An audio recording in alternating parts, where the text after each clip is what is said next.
Nikufikiria tu aise. Yaani huu mwaka ulivyokaa vibaya. I can't wait. Sawa, watu mnasema kuna Valentine's, kuna Pasaka, kuna sikukuu ya Eid, lakini huu mwaka kuna uchaguzi. Uchaguzi mkuu uko njiani. Wanasiasa wanasema, vijana tafuteni ajira, sijui nini, wanakaa nyumbani, hawataki kujiajiri. Haya. Huu ndio mwaka sasa.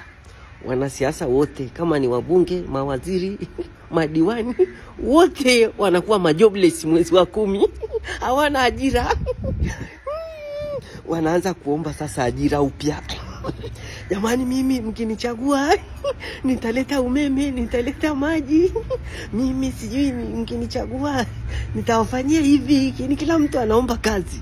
Nataka niwaambie jamani, wananchi wenzangu, huu ndio muda. Kama hujawahi kumfukuza mtu kazi, huu ndio muda wa kuwafukuza kazi.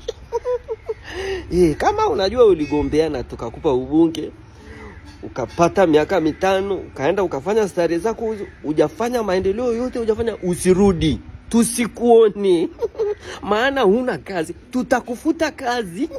Wananchi, huu ndio mwaka wetu wa kumfukuza mtu kazi.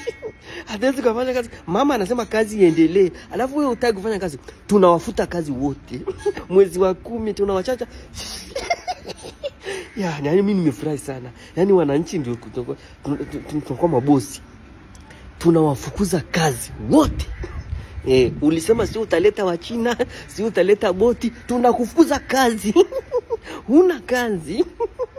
Ukapambane uone ugumu wa ajira. Majobless. Oye.